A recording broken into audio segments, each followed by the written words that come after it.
Yo, yo, yo, what is going on, guys? My name is Tyler. I'm part of the FF Mediators here on the Face Off Sports Network. I'm back with another tight end ranking video this week. We're in week 15. We are in the first week of the playoffs for most people. I hope you made it, and I'm here to guide you through some tight end decisions that may be a little difficult this coming week, but we will jump right in here. And without further ado, we'll get to tier one. So here we have George Kittle, Trey McBride, and Brock Bowers. No surprise here in the tier one. I do have Kittle at number one. They were on bye last week, but they're getting ready to take on the Tennessee Titans, which we've seen now that sometimes Tennessee's offense can get going a little bit. Now, yes, they went up against Cleveland this past week, and they actually had a pretty close game. And so I think while this game may not be close, I do believe that San Francisco will be trying to gear up for their playoff run. So I think they may, continue to test the offense. Brock Purdy's back out there with George Kittle. That connection has always been strong. And I'll just like the matchup against Tennessee a little bit better than these other two guys. Trey McBride getting ready to take on Houston this upcoming week. Obviously, they are one of the top defenses in the league right now. If you watched that game against the Chiefs, it was very obvious that the Texans defense just stifled the Chiefs offense. They couldn't do anything. And really and truthfully, I've heard it being tossed around, this defense is Super Bowl caliber. If they can figure out their offense, it's going to be a scary situation. But with that being said, it's Trey McBride. He's an elite tight end. If anything, they are going to have to continue to throw the ball because the Cardinals did not activate Trey Benson off the IR, which means they're still just going to roll with Bam Knight and Michael Carter and those guys for the rest of the season. So I think they're going to continue their plan of Jacoby just throwing the ball as many times as he can.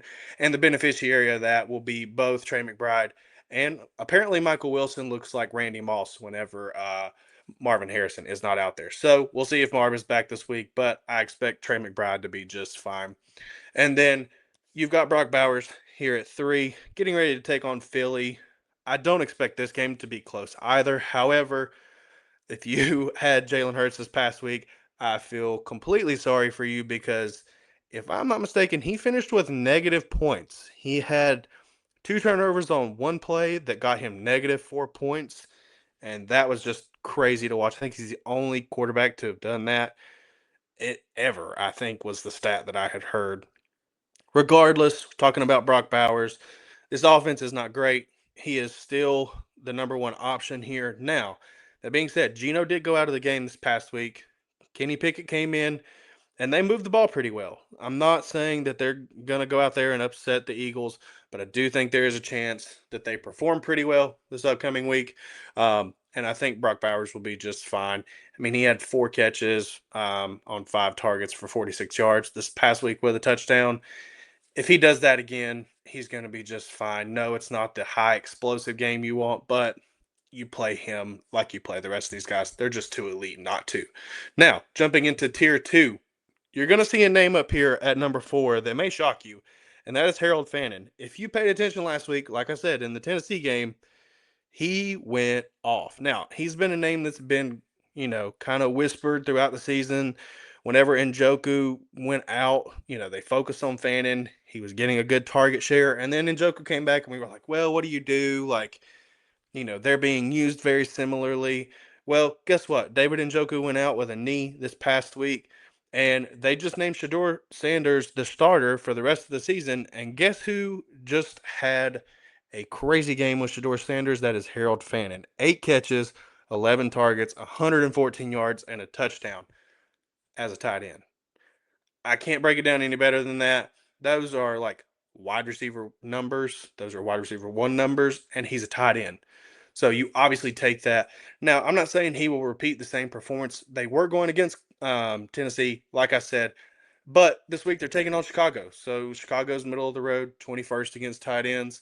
I don't think it'll be anything crazy, but I do think that Cleveland could, keep the game somewhat close. That is, if Shador doesn't become turnover prone against the Chicago Bears defense that is notorious for causing turnovers. So back to our list here. I've got Brenton Strange still here at 5. I think he's just a solid floor play every week with the chance to be explosive. Getting ready to take on the Jets. He was targeted 6 times this past week. Only had 3 catches for 27 yards, though, so it was very disappointing. But yes, I will talk about it. They blew out my Colts, and that is on the back of the fact that Daniel Jones tore his Achilles in his opposite leg of the tib fracture that he already had. So it's not looking good to be a Colts fan right now. We did sign Phillip Rivers. And as you saw, we've got Tyler Warren down here. That's the reason he is so low. We'll talk about that in a second. But I truly think the Jags were so far ahead, they didn't have to throw the ball. Travis Etienne had 2 rushing touchdowns. We couldn't stop them. It's like all the momentum got sucked out of the team after that. And so for that reason, I just think he wasn't used. But like I said, get ready to take on the Jets. We don't know who the Jets quarterback is going to be. They may not even be able to keep up, but it will be a good matchup regardless, as they're the 17th best against tight ends. So you just play Brenton Strange, and you just hope that the Jets can keep it somewhat close. Now, here you've got Jake Ferguson getting ready to take on Minnesota, who's the 18th best defense against tight ends. He had 7 targets last week, 5 catches for 58 yards. And the big news here is CeeDee Lamb was in concussion protocol. He went out of this game early, and we saw what the target numbers looked like for Jake Ferguson when CeeDee was out the first time. Now, it was an early game, and they have a late game this coming week, so it is possible that CD comes back. If that's the case, maybe he moves it down a little bit. But with 7 targets still, I think you still just play him. And getting ready to take on Minnesota, they're going to have to score some points. That defense is pretty stingy. So I think overall, I think Jake Ferguson is still a good play. That's why he lands here at tier 2. And then obviously, my darling, Tyler Warren, he is here at 7. He's getting ready to take on Seattle. So Indy will have to put up some points because Seattle just scores at will, it seems. And it's a good matchup for him. He's 29th. They're 29th against tight ends, but he only had 2 catches for 15 yards this past week. And like I said, that just kind of comes from DJ going out. We had Riley Leonard go in there. He looked serviceable. He looked good for a little bit, but he's also week to week with an injury. I do think he practiced today, so maybe he's out there. But in other words, like I said, we signed Phillip Rivers, who is 44 years old, and the last time he played was the 2020 COVID season. So we will keep an eye on that. It's just the reason Warren is down here is the quarterback uncertainty. We don't know who's going to be the quarterback, and we don't know what it's going to look like. We don't know if Phillip Rivers is going to be good or not. And if Riley Leonard's out there, he's probably still experiencing some injury concerns with his injury from last week. So now we will move on to tier 3 as I flip my notebook over here. We have Kyle Pitts back at 8. And guys, I don't know what to do with Kyle Pitts at this point. I feel like you have to put him here because over the past 2 weeks, he's had 18 targets and 170 yards combined. This past week, 6 catches, 10 targets for 90 yards, no touchdowns, but they're getting ready to take on Tampa Bay. Now, Tampa Bay's getting back some weapons. They're getting back Mike Evans and Jalen McMillan. Both of those were activated off the IR. Whether or not they fully play or they play limited amount of snaps, we will see. But I really and truthfully think that Kyle Pitts is still going to be serviceable. Drake London has been ruled out for the Thursday game. So they're going to have to do something if they even want to have a chance at winning this game against Tampa Bay. And I think Kyle Pitts he's in tier 3 for a reason because he can goose you. He can be inconsistent. He can be all of those things. And that's why he's here. He's not a top tier play, but if you need somebody to play this week, you could probably do a whole lot worse than a Kyle Pitts. Now you got Dalton Kincaid here, getting ready to take on New England this upcoming week. And honestly, guys, don't be concerned with Dalton Kincaid's numbers from last week. He had 4 catches for 41 yards and a touchdown. That's a decent number. They were taking on Cincinnati, and if you watch that game, first off, it was a beautiful game, very competitive. I thought maybe the Bengals would come back and win that. They did not. But what have we learned against Cincinnati's defense? They cannot see tight ends. They apparently just don't even see them lined up on the field. So all of the tight ends for Buffalo ate. Like Kincaid, 41 yards and a touchdown. Dawson Knox, 93 yards and 6 catches, didn't have a touchdown. But then even Jackson Halls had 1 catch for a touchdown. It was like 3 yards. So they can't see the tight end position. That will factor into some of our guys here later. But with all that being said, I think you just play Dalton Kincaid. He's the best athlete out of all of them, all the tight end options there. And they're getting ready to take on New England. They're going to have to score some points. You just play those guys. Then we have Travis Kelsey here at 10. The Chiefs, man, I think they're going to miss the playoffs this upcoming year, honestly. I mean, getting ready to take on the Chargers, who are the eighth best against tight ends. Honestly, I put him here because it's a must-win game, and the Chiefs are the Chiefs. They typically get things done, but it's been tough. Travis Kelsey on the season has still been good. Like overall, I believe he's like the tight. Before last week, he was the tight end four. Obviously, this past week was not good for him, and we will see if he can pick it back up. Now, Rashee Rice, he did take a hard hit. I do not know his current injury status. Actually, I lied. Travis Kelsey was tight end two. I misspoke. Sorry about that. If we go, I'm going to check Rashee Rice's injury availability real quick. I didn't have it pulled up. Um, Looks like he's doing okay. There's no news of an injury. He took a tough hit. I believe it was Jalen Petrie. I mean, just absolutely demolished him. But I guess he's doing okay, which is good news for the Chiefs. But we will see how that affects Travis Kelsey. I think you just play him tight end two on the year. If you've got him, you probably don't have an option that you're like, super stoked to play. If you do, it's going to be somebody off the waiver wire. It's going to be a Brenton Strange or somebody like that who I may play over him because he's in a tier higher. But most of the time, you're not getting those guys off of waivers. And then here we've got a name that is also controversial in the same spot as Kyle Pitts, and that is Mark Andrews. Um, he only had 1 catch for 9 yards this past week. But he had 5 targets. So why is he in tier three? That is because if you remember the last game against Cincinnati, him and Isaiah Likely both ate in that game. Once again, Cincinnati cannot see the tight end position. Now, with that being said, yes, Likely is not here in tier three. He probably should be. I just really like Theo Johnson more so than I do Isaiah Likely. And there's a few more that I have ahead of Likely we'll talk about in a minute. I just think Mark Andrews, he signed the deal. He's going to be there. I think Lamar's going to feel the need to kind of not necessarily force him the ball, but at least look his way. It's obvious they still want to use him and still have him on the team. And I truly think that with Likely's performance the last week, maybe it's possible that they hone in on Likely a little more. And maybe it leaves Mark Andrews open, but really and truthfully, I don't think it matters. I think either one of them could score a touchdown, maybe even both of them score a touchdown at this point. So I really and truthfully, Andrews is just a matchup play. That's the reason he's here.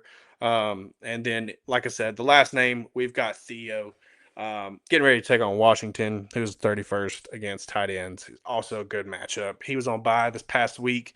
Um, and we did get news that Jaden Daniels is not playing this upcoming week. So it's going to be interesting. It'll be Marcus Mariota back out there. Um, I truly think Theo is a great play, especially with Jackson Dart under center. He is a guy that, maybe if you have Travis Kelsey, yes, I have him ranked here, but this is in a tier. And when I made this, I was thinking Travis Kelsey was probably ranked a little bit higher, but at the same time, Theo could be right there with him, man. And I wouldn't blame you for going Theo either. And then with all of those, that's our top 12 tight ends. We're getting ready to hop into tier four, which is our like kind of streamer category. People you can pick up off the waiver wire who, if you made it to the playoffs, you're like, man, who do I play? All these guys are already taken in my league. I really just need some help. Let's jump in. We'll see if we can't find you somebody. As you can see the graphic here, Mark Andrews and Isaiah Likely. I don't know that you could find a more waiver pickup guy than Isaiah Likely. I mean, he's probably on waivers. I doubt people picked him up after the Cincinnati game the first time. If they did, wow, I doubt they held him that long. But with just a few guys to talk about here, Colson Loveland, like I said, they're taking on Cleveland this upcoming week. Cleveland is 16th against tight ends. He had 4 catches for 29 yards and a touchdown. Rome is still out, as far as I'm concerned. He was considered week to week with a back injury. I can look it up real quick because I do have him in a league, and it has it has shot me in the foot here. If we scroll down here, so Rome was limited in practice Wednesday with this foot. Um, it is a stress fracture. I don't know. Honestly, I think they probably sit him this week, unless he's a full go in these next few days, which I don't expect that at all. And then I think they bring him back, week 16 against Green Bay because they will need him for that game. So, really and truthfully, that's the reason Colston's here. Caleb Williams and him have a connection that they just continue to explore. If Rome is out, he could be in line for some higher target share. You've also got Dalton Schultz here at 14, getting ready to take on Arizona, which is a great matchup, 25th against tight ends. He only had 3 catches for 22 yards this past week, which is not great, but taking on the Colts, they did not take on the Colts. They took on the Chiefs. Taking on the Chiefs was a tough matchup anyway. I told you, be wary playing him this upcoming week or last week. Speaking of in last week's video, told you to be wary of playing him, but he may be necessary. He turned out he wasn't, and so I think you're good to play him going forward. He does have a pretty good playoff schedule coming up here. We'll take another quick look at that.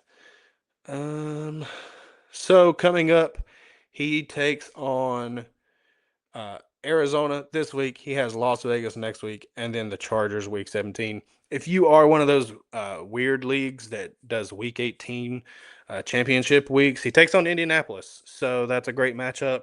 You just hope they play all their players because they still need to play for something. Um, like I said, at 15, Isaiah Likely taking on Cincinnati. You could do much worse. He had 4 catches for 25 yards and a touchdown this past week on 6 targets. Maybe this is the late season version of Njoku and Waller, where they were, or not Njoku and Waller, goodness, Njoku and Fannin, where they were being used kind of interchangeably. Um, and I truly think that they're going to be used equally this upcoming week, but I think either one would be a good play for you. And then the last name I want to mention here is Mike Gesicki, taking on Baltimore, obviously, in the opposite side of this matchup. 6 catches for 86 yards and a touchdown. He was the tight end too this last week. And that being said, it came after T. Higgins went out. Now, T. Higgins did have a good game. T. Higgins went out. I believe he's in concussion protocol still. It's up in the air whether or not he'll play this week, which is a bummer because there's a team where, like I said before, CD has concussion or is in concussion protocol, may clear. CD is also or T is also in concussion protocol. I have both of those guys on one team, so it has been tough. But with that being said, Mike Gesicki, I truly think he could step into that role there. Yes, they'll have Jamar Chase. He'll be force fed his targets. But you've seen whenever one of these big wide receivers miss, in Chase and T. Higgins, somebody steps up to the plate, whether it's Yoshi Voss or Michael Tinsley. They did release Jermaine Burton, so he's gone. You don't have to worry about him anymore. And then this past week, it was Mike Gesicki. So we will have to see kind of where he fares. And I think it'll be okay overall for him. It's just somebody down at like 19 for me in the rankings that I think you could pick up and play if you absolutely had to for your playoffs. So with all that being said, did I miss anybody? Do you think these rankings are weird or wacky, or do you think they're spot on? Let me know down below in the comments. The Discord that we have is free. There are paid options that you can upgrade and get a little bit more access to us, but the base is free, so the link will be down below. Feel free to like and comment and subscribe to the channel. You'll see all of our positional rankings each and every week. And without any further ado, I hope you have good playoff luck this upcoming week. If you have your buys, good luck with that next coming week, and I'll be here to guide you through that process. Peace out.